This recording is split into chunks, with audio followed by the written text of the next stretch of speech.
Famed playwright Oscar Wilde once said, "I can withstand anything except temptation." The only way, he said, to get rid of temptation is to yield to it. Now, it's one thing for a pagan like Oscar Wilde to adopt that philosophy, but did you know there are many Christians who live by that philosophy as well? They don't necessarily welcome temptation, but they think it's inevitable. And they're under the delusion that when temptation comes into their life, they have no choice but to give into it. After all, they say, we still have a sin nature in us and we'll never have victory over it until we get to heaven one day. That is an absolute lie. You can experience victory over sin in this life. And today we're going to look at one follower of God who did just that. Today we're going to discover yet another reason that God chose to use a very imperfect servant named Joseph in such a significant way. And today we're also going to discover some practical ways to have victory in your life when sin comes knocking on the doorstep of your heart. If you have your Bibles, I want you to turn to Genesis chapter 39 as we discover how to say no when sin comes knocking. Now remember, the story of Joseph begins in Genesis 37. Last time we saw how Joseph was one of 12 sons of Jacob, the patriarch of Israel. He was the next to the youngest son, and he was certainly the favorite son of Jacob. And you'll remember he had a dream that God gave him that one day he would rule over his other brothers and his father and mother. He made the mistake of sharing that dream with his family. They were less than thrilled by it, remember? And Joseph's brothers, out of jealousy, decided how they were going to get rid of Joseph. And so they found an opportune time. They threw him in a pit. They left him for dead. And immediately, Joseph's dreams were shattered. He didn't have the rest of the book of Genesis. He didn't know how the story was going to end up. All he knew was he was in a pit, left for dead. And we talked last time about the fact when God sends tests into your life, they involve 4 words. First of all, surprise. Many times we don't see the tests that are coming into our life. Perhaps it's a good thing we don't know that they're coming. We don't know what's getting ready to hit our life. They often involve surprise. Secondly, they involve treasure. They involve significance. They involve something that is important to us. Our tests in our life deal not with the loss of what is trivial to us, but the loss of what is treasure to us. Surprise, and then loss of something important to us. The third word is disillusionment. When tests come into our life, they often cause us to be disillusioned with other people who forsake us, or perhaps a God we feel has abandoned us. But the final word after surprise and loss and disillusionment is the word deliverance. When we hit rock bottom, many times God doesn't immediately deliver us out of the pit, but he sends some encouragement along the way to remind us that he is still working in our life. And that's what happened to Joseph. He was left in that pit when suddenly, out of nowhere, some Ishmaelite traders came and they purchased Joseph out of the pit from his brothers. And God used that to send Joseph to a foreign land, to Egypt, where he would be ready for the next chapter of his life. And that leads to Joseph's elevation. Look at Genesis 39, verse 1. Now Joseph had been taken down to Egypt, and Potiphar, an Egyptian officer of Pharaoh, the captain of the bodyguard, brought him from the Ishmaelites who had taken him down there. Who was this Potiphar? It says that he is the captain of the bodyguard. He was in control over a number of important soldiers in Pharaoh's court. Perhaps you could liken him to the head of the Secret Service in our culture today. Other commentators say that he was the chief executioner. And in the land of Egypt, that means he was very busy executing Pharaoh's enemies all of the time. Regardless of who or what his position was, it's very clear he was a high-ranking Egyptian official. He was an experienced military officer, and he was a hardened man. There's nothing in this entire story that indicates he was a man of faith. So why did he buy Joseph? Out of compassion? He felt sorry for him? Not at all. He needed another slave around the house. He wasn't planning on freeing Joseph. He was just buying him. And you could get a foreign slave a lot cheaper than you could a local one. So he saw a good deal and he took it. Now just think about it. Just a few weeks earlier, Joseph had been strutting around the house in that multicolored tunic. He was the favorite son of a patriarch. He stood to inherit a vast fortune, and in just a matter of weeks, his situation changed dramatically. You know, when God sends tests into our life, they often involve drastic and sudden changes in our life we never anticipated. I remember some years ago, I was preaching at one of our seminary chapels, and my host introduced me to a man there, an older student who served as a painter in the seminary. And they told me his remarkable story. They said that this man had once been an up-and-coming pastor. People knew him. He was invited to preach everywhere. He was a gifted thinker known for his insights on the culture. But then a rare disease struck his nervous system, and it wiped out most of his memory. And the doctor said the best thing he could do would be to go back to seminary and retake and relearn everything he had studied. He had to begin all over again in a brand new life. There's some of you who know what I'm talking about. Perhaps an event not of your choosing has come into your life, a divorce, a financial reversal, the loss of a job, and you're having to start over again.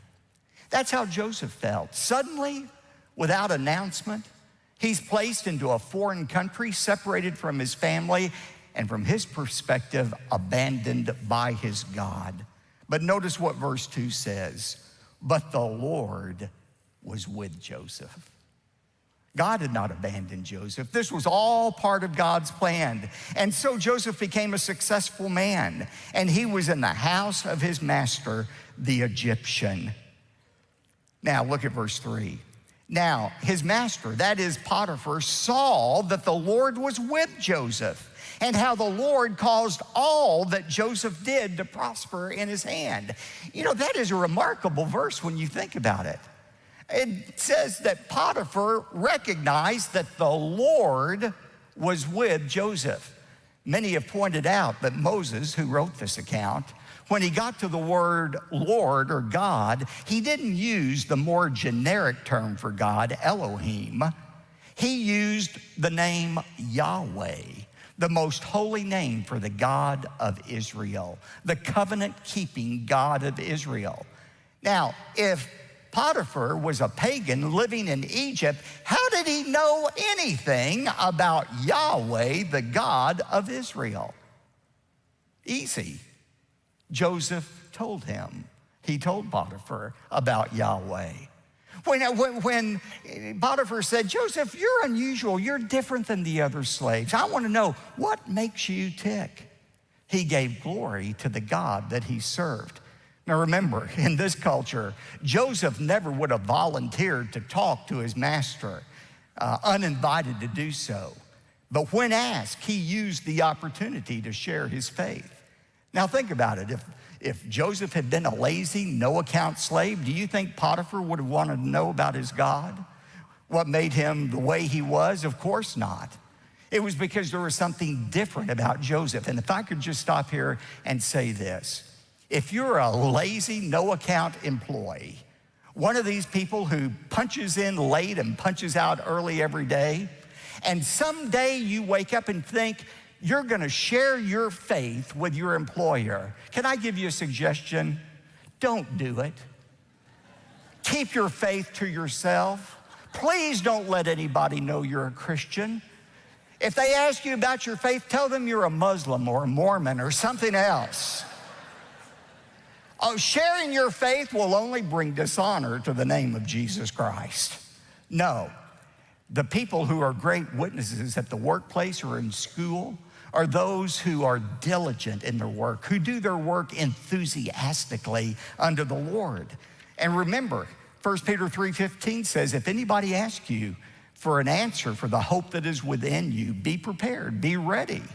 If you're different than other people, if you do your work enthusiastically unto the Lord, don't be surprised if people ask you about your faith. Potiphar was so impressed, look at this, verse 6, that he left everything he owned in Joseph's charge. And with him, he didn't concern anything about anything except the food which he ate. He turned more and more over to Joseph because he trusted him so much. He gave him the checkbook. He was in charge of all of the money in Potiphar's household. He was in charge of overseeing all of the other slaves. The only thing Potiphar had to worry about was what he was going to eat for dinner that night. Now that's how much confidence he had in his slave, Joseph. Now, notice this, what amounts to a parenthesis in verse 6. Now, Joseph was handsome in form and appearance. The New International Version says Joseph was well built and handsome. Why is that important? Because it sets us up for the next episode in Joseph's life. He moves from elevation to temptation. Look at verse 7, Joseph's temptation. It came about after these events.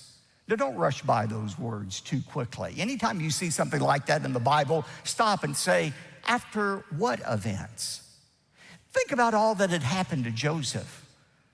Delivered safely out of the pit to Egypt, purchased by Potiphar, elevated to chief steward in Potiphar's household. It was one blessing after another Joseph had experienced. He had seen the hand of God in his life. And that's when the temptation came. Thomas Carlyle said, for every 100 people who can handle adversity, only one can handle prosperity. Did you know sometimes temptation comes not when we're suffering, but when we're being blessed by God? Many times it's during times of blessing that we feel self-sufficient, that we don't need God. It's during times of suffering, many times, that we walk more closely with God than ever. We know our dependence on him is total, not partial. But when we're being blessed by God, sometimes we get the idea we're responsible for our blessing, and that's when Satan tempts us. This is when the temptation came. It came after these events that Potiphar's wife looked with desire at Joseph, and she said, lie with me. Now that is a tame, vanilla translation of what the Hebrew says. You know what she really said? Have sex with me, Joseph. Today we would call it a hookup. She was just looking for a hookup. A sexual hookup with Joseph. No romance, no flowers, no dinner, no commitment, just some hot, steamy sex. Man, she knew how to appeal to a man's heart, didn't she? She thought that's what Joseph would go for, sex with a beautiful woman. And so how did he respond? Look at verse 8. 3 simple words. But he refused. He refused. I've just got to stop there and just say something. Joseph was 20 years old at this point. Healthy male, not married, but he refused. You know, we live in a culture right now that says, well, if you're single and not married, I mean, you can't remain a virgin forever. I mean, you can't keep resisting sex forever. Eventually, you have to give in, because if you don't give in and keep all those desires inside, you'll explode like Mount Vesuvius. You'll damage some of your body parts if you don't give in. You know, people really believe that. We're taught that. It's just unnatural to say no to sex for over and over and over again. We're also told today, if you happen to be somebody who is attracted to somebody of the same sex, and you're attracted to that person, you want to have sex with them, well, God made you that way. You're designed that way. And to say no to sex, why, that is in some ways blaspheming your Creator who gave you that same-sex attraction. That is a lie from the pit of hell. The fact is, as a Christian, you have a choice. You can't say no. We are not animals who have to follow every inclination that we have. Joseph refused. And he said to his master's wife, "Behold, with me here, my master Potiphar, and your husband doesn't concern himself with anything in the house. And he's put all that he owns in my charge. There is no one greater in the house than I, and he has withheld nothing from me except you, because you are his wife." In other words, how could I sin against your husband when he's done so much for me? Not to mention that he's the chief executioner. I mean, how could I do such a thing against Potiphar? Then he gave a great reason for refusing. Notice the last sentence of verse 9. "And how then could I do this great evil and sin against God?" And that Joseph never sinning against God. You know, my friend R.T. Kendall, in his commentary on the life of Joseph, writes that it's our love for God alone that will keep us from falling into sin. He says, nobody is exempt from temptation, but if we do not have a love for God that is greater than the intensity of the temptation, we will give in. It is then that we discover what we are really like. Listen to me. When you're alone, separated from people you don't know, when you might feel abandoned by God, when temptation comes and there's no consequences on the horizon whatsoever, what's going to keep you from giving in? It's not the words of your parents. It's not the sermons from your pastor. It's not even a fear of consequences. It is a love for God and God alone that will keep you from sin. Notice that sentence. Unless we have a love for God that is greater than the intensity of that temptation, we will give in. The fear is the beginning of wisdom.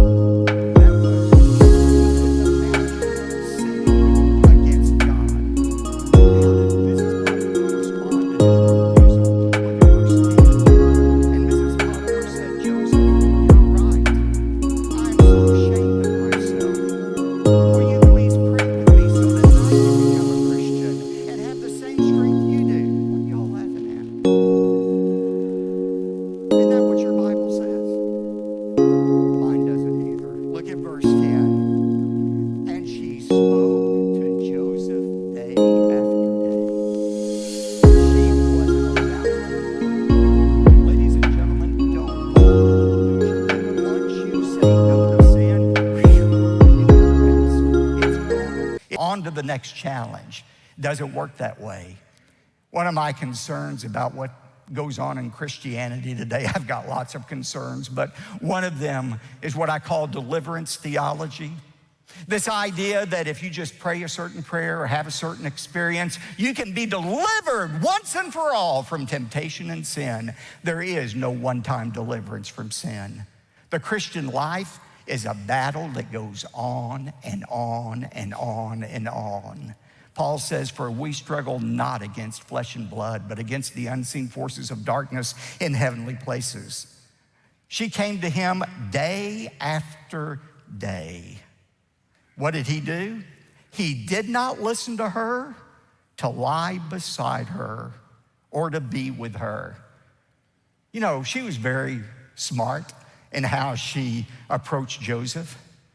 She probably said something to him like, "Honey bunny, come here and lie next to mama. I promise I'll keep my hands to myself. I'll be a good girl. I just need somebody.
13:14, make no provision for the flesh in regard to its lust. Don't allow any sin in your life. Verse 11, now it happened. Now it happened one day that as Joseph went into the house to do his work, none of the men of the household was there inside. Joseph had the right intentions. He was going into the house to do his work. He walks in, nobody's there. He said, did I not get the memo? Is this Memorial Day, the 4th of July? Well, why is nobody here? He was perplexed by that. We know exactly what happened. Ms. Potiphar arranged for everybody to have an extra day off that day. Verse 12 says, and she caught him by his garment, saying, lie with me, have sex with me. She's got hold of Joseph. Now, what does he do in this moment?